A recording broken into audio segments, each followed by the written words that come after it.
নমস্কার, নিবেদিতা অনলাইনে আমি নিবেদিতাতে আপনাদের স্বাগত। আজকে আমি কথা বলবো সৌরভের সঙ্গে। সৌরভকে আপনারা সবাই চেনেন, আমি জানি, ভীষণ সুইট লাগে আমার ওকে। আর ওর সাথে কথা শুরু করে দিই, সেই বিয়ে করবো না, এমনিতে ঝটফটাই করবেন, তাতে কথা শুরু করবো। সৌরভ, তোমার এই ছবিটা যেটা নিয়ে আমি কথা বলতে এসেছি সেটা নিয়ে আগে বলো। ছবিটার নাম বড়, যেটা মানেটা কি?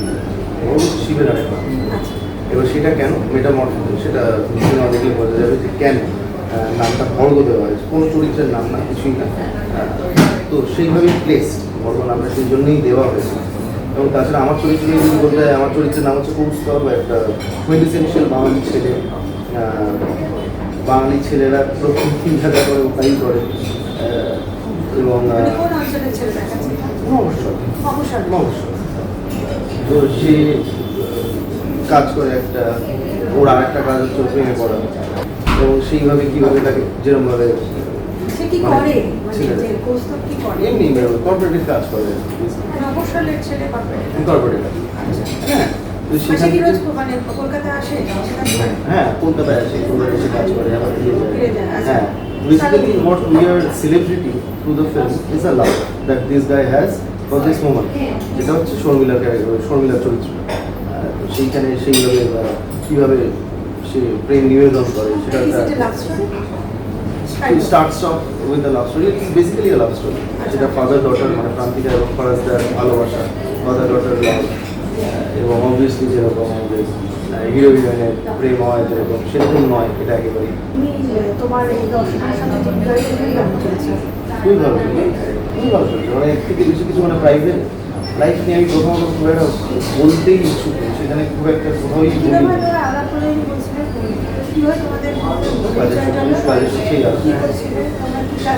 সেটা ঠিক মনে নেই অ্যাকচুয়ালি, মানে পরপর সেই সময় কি ছিল ওই ফেসটা যে আমরা খুব বেশি প্রেয়ার করছিলাম একে অপরের অপোজিটে। হ্যাঁ, সিনেমা, ওয়েব সিরিজও বোধ হয়, ওয়েব সিরিজ না, সিনেমাই ছিল, এবং আরও মিউজিক ভিডিও।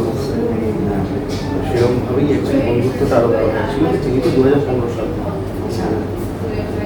প্রথম বেসিক্যালি মিডিয়াতেও যখন আসে, একটা আমরা কাজ করেছিলাম যেটা আমার বিপরীতে ওই ছিল, বিপরীতে প্রথম হিরো আমি ছিলাম। হ্যাঁ, কিন্তু তারপরে রবীন্দ্রনাথের ছোট গল্প নিয়ে একটা বিষয় হয়েছিল বহু বছর আগে, 2015। তারপরে ওরমভাবে অনানা মানে দেখা হয়েছে, ইভেন্টসে দেখা হয়েছে, তখনই কথা হয়েছে। তারপরে ছবি টবি যখন হচ্ছে তখন বন্ধুত্ব তারপরে তোমাদের একটা খুব সুন্দর মজা লেগেছে আমার, মানে খুব ভালো লেগেছিল তোমরা যখন বিয়ে করে ফিরছিল খোলা গাড়িতে। এটা কার ইচ্ছেটা ছিল? ওর ইচ্ছা ছিল, ভিন্টেজ গাড়িটা ওর ইচ্ছা ছিল। ও জানতো না যে ওরকম হবে। হ্যাঁ, প্রচণ্ড ঠান্ডা লেগেছিল, ওর কথা মতো হয়নি। হ্যাঁ, কারণ আমাদের মাথা থেকে বেরিয়ে গেছিলো যে সেই সময়টা ছিল ডিসেম্বরের 15 তারিখ বিয়ে, 17 তারিখ কোথায় নিয়ে আসছিলাম, 16 তারিখ। সেই সময় প্রচণ্ড ঠান্ডা ছিল, তখন ওই আর কি প্রচণ্ড ঠান্ডা লেগেছিল। কথাটা কিভাবে ইয়ে হয়ে যায়, এবার আশেপাশের পরিবেশটা ওরকম রূপকথা হতে হবে। তুমি জ্যামে দাঁড়িয়ে গেলে, পাশে ক্যামেরা, অনেকে ক্যামেরা ওইগুলো মাথায় ছিল না তখন। ওটা পুরোটা ভাবা হয়নি, আবার পুরোটা ভাবা যাচ্ছে যে ইচ্ছেটা হয়েছে। মনে একটা হরিশ মুখে রোড দিয়ে যাচ্ছে, একটা মামা বাড়ি, তার সঙ্গে দাঁড়িয়ে গেলে অনেক লোক ঘুরছে ছবি। হ্যাঁ, ওরকম হয়েছিল, কিন্তু ওই ইচ্ছেটা যেটা করে বেরোনো হয়নি। ওইটা অ্যাকচুয়ালি মাথায় আসছিল। লাইফটা গ্রিন করিডোর কোথায়, লাইফটা কিরকম রেড অ্যান্ড ব্লু, তাই? তাই তো ভাবা উচিত। তোমার তাহলে বাবা মা বোন আর দর্শনা সবার সঙ্গে থাকো তো? না, বাবা মা থাকে তো বেড়া যায়, আমি আর ওখানে নিচে যাই। আচ্ছা, ও মাঝে মাঝে সবাই বোন কোথায় থাকে? আর আমার বোন না বিহার। আচ্ছা, এবার একটা কথা জিজ্ঞেস করি, প্রাইভেট অলিম্পিকের সঙ্গে তোমার দেখা হয়? হ্যাঁ, অনেক মানুষের সঙ্গে দেখা করে, হ্যাঁ, কাজে করতে দেখা হয়। অলিম্পিকের সঙ্গে দর্শনার ট্রানজিশন ওদেরকে ভালো মানে ভালো বন্ধুত্ব বলতে হবে না, পড়ে। আচ্ছা, অলিম্পিকে ছেড়ে যে দর্শনার চলে আসাটা, এটা তোমার খুব সৃষ্টি করেছিল। অলিম্পিকের সঙ্গে এখন অ্যাকচুয়ালি এমন হয়ে গেছে, লাইফটা এতটাই ওপেন হয়ে গেছে, তোমাকে না চাইলেও এসে ছবি পোস্ট করতে হচ্ছে। তো সেই জায়গায় দাঁড়িয়ে কখনো কাউকে জাজ করে নেওয়া ভালো না, যে মুভ অন করতে পারছি। আমি কি মুভ অন করতে পেরেছিলাম সেটা তো আমিই জানি, and that I don't want to share. আমি অভিনয় মানুষজনকে দেখো, আমি পার্সোনাল লাইফ কেমন দেখো, আমি তো মানুষ, সেটা আমার ধারণা ছিল যে এই সেলিব্রেশনটা বোধহয় আগে তুমি কিছু আমার মনে হয় ধারণাটা একটু ভুল, এটা আমার মনে হয়, এটা ঠিক হতে এই যে মানুষ বেরিয়ে গিয়ে রাস্তায় বেরিয়ে অভয়ার যেটা করলো তাতে আমি মনে করি আমার না খুব আনন্দ হয়েছে যে আমাকে প্রমাণ করেছে এটা। থ্যাংক ইউ আপনাদের সবাই, আপনারা যে ওনাকে ফুল প্রমাণ করেছেন, আমি খুব থ্যাংক ইউ টু ইউ। হ্যাঁ, যে আমাকে যে নিউ জেনারেশন এত আগে আর আমার তো মনে হয় বেশি যাবে, আমার মনে হয় যে এই জেনারেশনের মধ্যে তো বেশি যাবে। তোমার যেরকম একটা সিং মার্কা একটা ইমেজ আছে, সৌরভ, বাংলা সৌরভ দাস সৌরভ দাস মার্কা ইমেজ আছে। কেন এই আমার একটু আমার মায়ের থেকেই শেখা, বাঙালির প্রচন্ড কম্পারিজনে বিশ্বাসী করে, কিছু একটা রেফারেন্স পয়েন্ট না তুললে বলতেই পারবে না এই না কেন। দেখো আমি তোমার বলছি ওটা আগে দেখে ফেলেছি আমি। আমি তার আগে দেখে ফেলেছি, তুমি তাহলে জনি দেবকে দেখো, না, জনি দেবের কথা তোমাকে আমি দেখতে বলছি না, হবে। হ্যাঁ। তোমার আমার দেখাটা perception-টা- যদি আমার perception-টা clear না। যদি রেফারেন্স বলো তাহলে বলতে হবে যে জনি জনি দেব, দেব। আমি হ্যাঁ। সে যবে থেকে আমার সেন্স এসেছি তবে থেকে আমি জনি দেবের fan।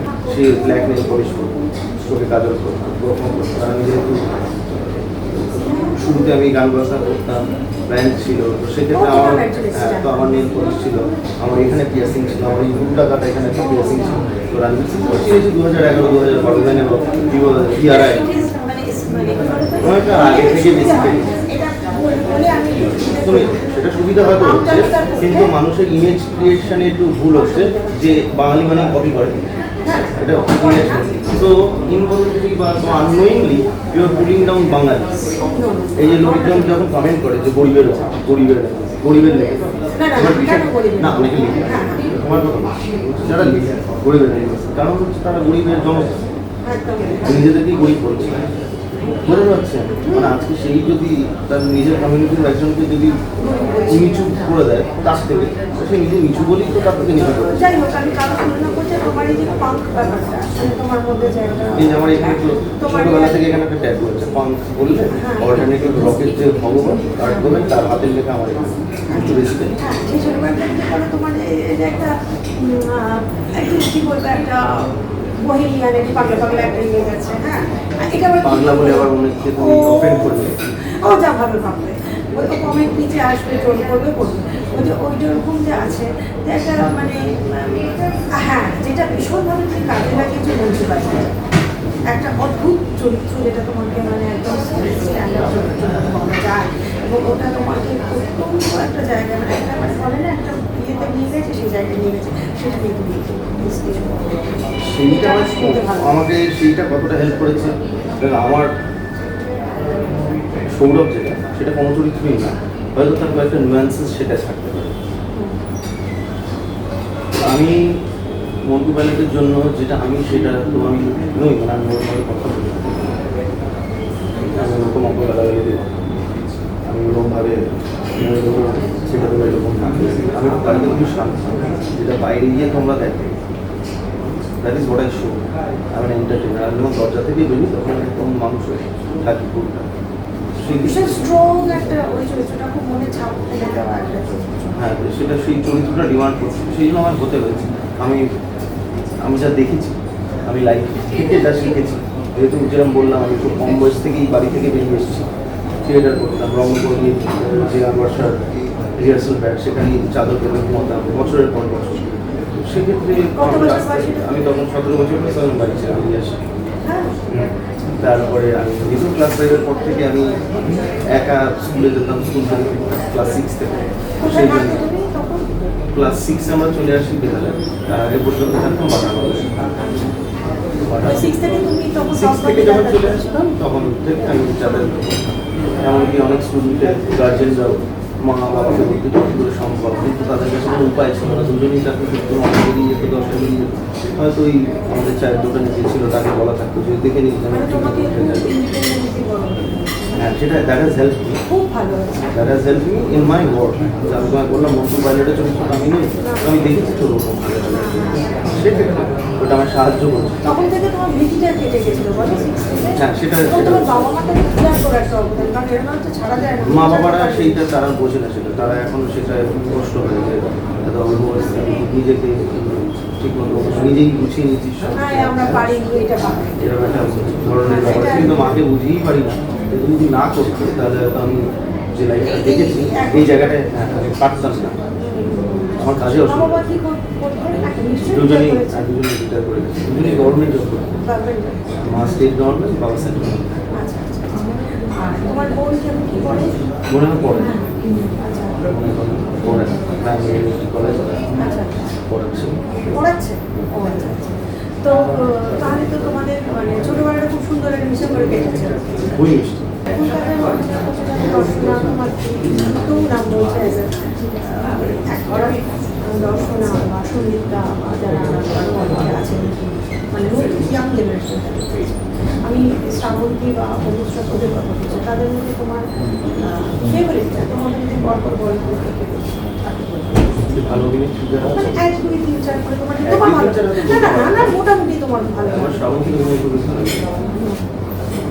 তো সিনিয়র হয়ে গেল, আমি জুনিয়রদের কথা বলছি। শ্রাবন্তী আমাদের বয়সে ছোট, জুনিয়র, ও হয়তো ইন্ডাস্ট্রিতে অনেক বছর আগে থেকে আছে, সেই জন্য ওকে সিনিয়র মনে হচ্ছে, কিন্তু বয়সে জুনিয়র। এবং আমি ফিল আরও অনেক ওর সময় বাকি, আরও অনেক ভালো কাজ করা হবে। কারণ আমার প্রচণ্ড প্রমিসিং বরাবরই লেগেছে। আমার মায়ের আমার পরিবারের খুব দর্শনের খুব ফেভারিট সঙ্গে আচ্ছা ও শুভশ্রী ভালো কাজ করছে। শুভশ্রী, শুভ, সৌরভ কয়েকটা কাজ আমার খুব ভালো লেগেছে। সঙ্গীতটা সন্দীপটা খুব ভালো, সোনাক্ষীর সঙ্গে তো আমি আমার খুব ভালো দারুণ তোমার তো তোমারটা তোমার এর সঙ্গে পেয়ার করতে তোমার সবার মানে সোনাক্ষীকে খুব ভালো মানিয়েছে, মানুষটা মেনে নিয়েছে, সেটাই আমাদের ফেভারিট প্লেয়ার হয়ে যাবে।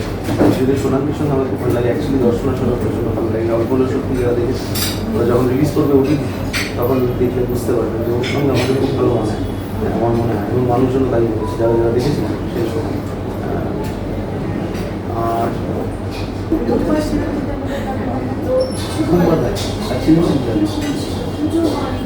মোমাদাকে পেয়ে গেল, যদি লাস্ট ছবিটা আমি বিভক্তার সঙ্গে করলাম, ওইভাবেই বলতে এটা তো একটা ছোট রাখি একটা, তাহলে এখানেই শেষ করি। আজকে নাচেও ভালো আজকে নাচেও নিবেদিতা দিয়ে খপ করে পড়লাম এবং কিছু কথাবার্তা হলো। সবসময় কথা যখন বলেছি হয় বলবো না, আর যেটা বলবো সেটা সত্যি, যেটা ভেতরে আছে সেটাই সেরকমভাবেই উত্তর দেওয়ার চেষ্টা করছি, মিথ্যে বলি। আশা করি তুমি বুঝেছো, আশা করি আপনারা বুঝেছেন। আপনারা না বুঝলেও কিছু করার নেই। তো সেক্ষেত্রে খুব ভালো লাগলো নিজেদের দিক তোমার সঙ্গে আজকে কথা বলে। আশা করব পরবর্তীকালে আমাদের কথা হবে। আপনারা ভালো থাকবেন।